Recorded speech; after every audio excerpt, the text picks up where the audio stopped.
Salam, bugün mən sizə Əhliman müəllim test toplusundan sınaq 12-də olan bir neçə sualların izahatını verəcəm sizə. Deməli, 12-ci sınaqda birinci sual kükürdün normal halda maksimum oksidaşma dərəcəsi neçədir? Ümumiyyətlə biz bilirik ki, kükürdün normal halı sıra nömrəsi 16-dır. Yəni 3s2, 3p4, 3d0-dır. Bu normal halın qısa elektron formuludur. Deməli, S-də 2 elektron, P-də 4-dür, 1, 2, 3, 4, D-də boşdur. Və baxırıq ki, burada neçə dənə elektron var? 2 dənə tək elektronu var. Deməli, kükürdün burada onda olacaq maksimum, minimum oksidaşma dərəcəsini tapaq. Yəni, normal hal üçün maksimum 2 olduğuna müsbət 2, minimumda mənfi 2 olacaq. Yəni, normal halda maksimum minimum oksidaşma dərəcəsini tapdıq. Ümumiyyətlə, bu hala, yəni 3s3p4 bu elektron formuluna kükürdün müsbət 1, mənfi 1, 0. Yəni, bunlar da uyğun gəlir. Desələr ki, kükürdün normal halına uyğun gələn oksidaşma dərəcələri bu 5-ni də götürə bilərik. Lakin bizə maksimumu soruşduğuna görə yalnız müsbət 2-ni biz götürəcəyik. Məsələn, kükürd maksimum həyəcanlananda biz bilirik ki, qısa elektron formulu necə olur? Deməli, bu normal hal üçün oldu. Maksimum həyəcanlananda isə qısa elektron formulu belə olur. 3s1, 3p3, 3d2. Və bu müsbət 6. 6 dənə tək elektronu var. 1, 2, 3, 1, 2. 6 dənə tək elektron var. Burada yalnız müsbət 6 olacaq. Yəni, burada da 0, mənfi 1 belə hallar olmayacaq və yaxud da mənfi olmur. Yalnız bu maksimum oksidaşma dərəcəsi olan zaman kükürd yalnız müsbət 6 oksidaşma dərəcəsi göstərir. Amma normal halda və yaxud qeyd etdiyim kimi mənfi 2, müsbət 2, mənfi 1, müsbət 1 və yaxud da 0 da ola bilər normal halda. Növbəti sual ki, yəni burada da düzgün cavab olacaq B variantı. Növbəti sual 25-ci sualdır həmin testdən. Deməli, 1 mol alkanın müəyyən hissəsi yanan zaman 1 mol oksigen sərf olunursa, yerdə qalan hissədə karbon atomlarının mol sayını. Ümumiyyətlə, alkanı yandıraq əvvəlcə. Deməli, CN, H2N, üstə gələk 2, üstə gələk oksigen, E mol karbon qazı, N plus su. Oksigen sayına baxaq. 2N buradadır. N plus 1 də burada. Yəni 3N plus 1 bölə 2-yə ki, bu 2-yə vuranda 3N plus 1 qalsın. Deməli, 1 mol alkan yananda, baxın, 1 mol alkan yanıb, baxırıq ki, bu qədər oksigen sərf olunur. Görək 1 mol oksigen sərf olunana qədər alkan yanır, yazaq. 1 mol alkan yananda 3N plus 1 böl 2 mol oksigen sərf olunur. 1 mol oksigen sərf olunanda görən, məsələn, x mol nə qədər alkan yanıb? Çünki alkanın 1 molu müəyyən hissəsi yanıb. Və buradan x-i tapırıq ki, 1-i 1-ə vurub bölürük. Böləndə kəsir çevrilir. Yəni 3n plus aşağı, 1 aşağı, 2 də yuxarı. Yəni, deməli, alkanın 1-i də vuranda, yəni 2 bölünsün 3n plus 1 hissəsi yanıb. Axı, alkan əvvəl 1 idi. Bu qədər hissəsi yanıb. Bizə də deyir ki, yerdə qalan hissədə karbon atom. Deməli, əgər 1 var idi, 2 bölünsün 3-ün üstə gələk 1 də yanıbsa, yerdə qalanı tapmaq üçün 1-dən bunu çıxsam taparam da. Deməli, yazırıq. 1 çıxılsın, yanan hissəni çıxın, yerdə qalanı tapaq. 3n plus 1. Bu da riyaziyyatdır. Bunu 3n plus 1-i 3n plus 1, 3n plus 1 kimi yazsaq çıxaq. 3n plus 1, 2 bərabərdir. 3n plus 1, 3n plus 1 çıx 2. Yəni, oldu 3n çıx 1 bölsün 3n plus 1. Deməli, bu hissəsi alkanın yanmayan hissəsidir. Bu hissəsi yanmayan hissəsini artıq biz müəyyən etdik. 3n minus 1 bölünsün 3n plus 1 hissəsi alkanın yanmayıb. Deməli, indi tənasüb. İndi bizə deyir ki, həmən yanmayan hissədə karbon atomların sayı. Deməli, 1 mol alkan yanında karbon atomların sayı n olur. Düzdür?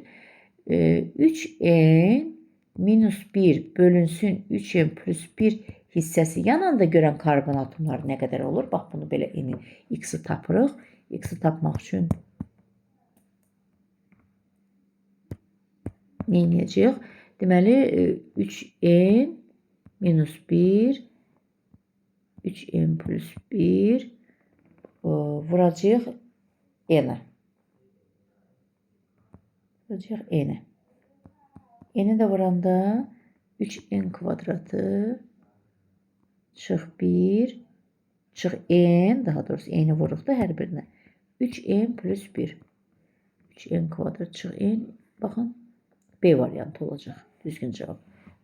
Deməli, bunu x-i tapmaq üçün bir-birinə vurub n-i çarpaz vururuq da. 1-ə böləndə də yenə eyni qiymət alacaq.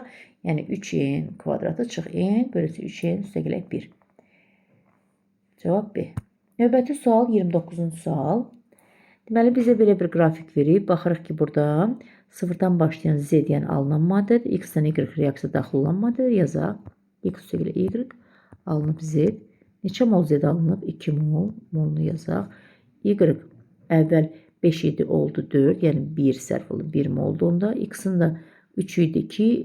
3 idi 1-ə gəlib. 2 molda x-in mol var.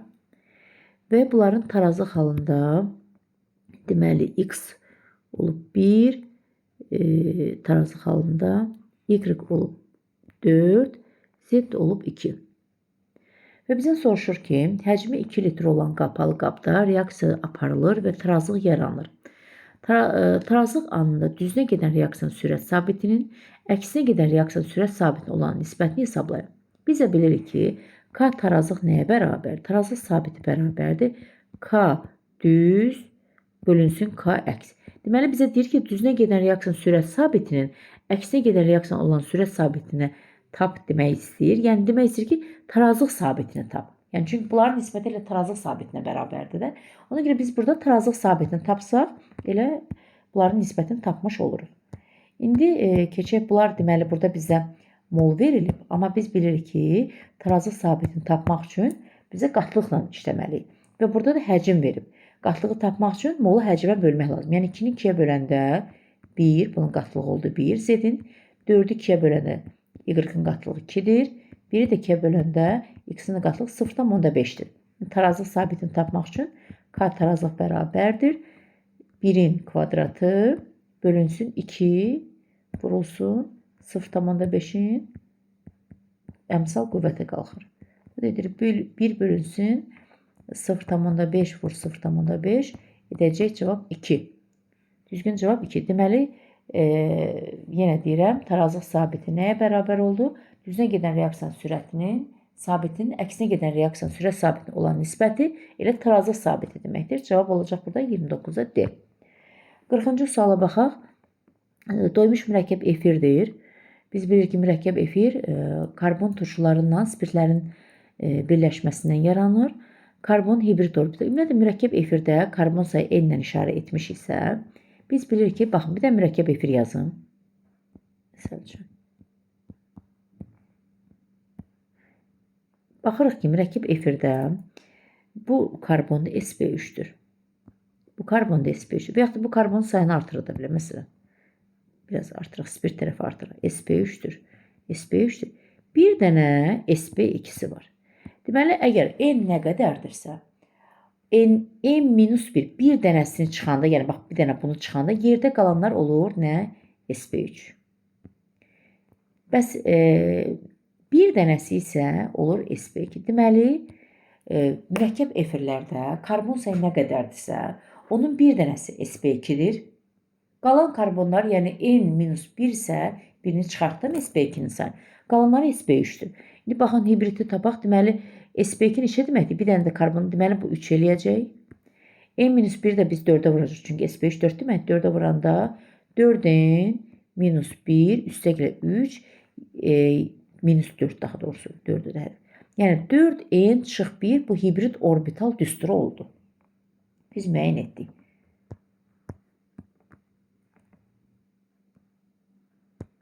İndi bizə də deyir ki, karbon hibrid orbitallar n-lə işarə olub. Bu n-lə o n-i qarşıya salmamaq üçün bu n-i məsələn A hərfi ilə işarə edək.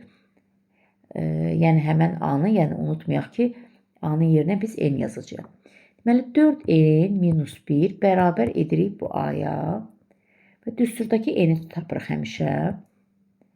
4n bərabərdir a üstəgələk 1, n də bərabərdir a üstəgələk 1 bölünsün 4. Biz n-i artıq müəyyən etdik ki, a üstəgələk 1 böl 4'dür. Bir də deyir ki, efirdə olan karbon atomlarının sayı.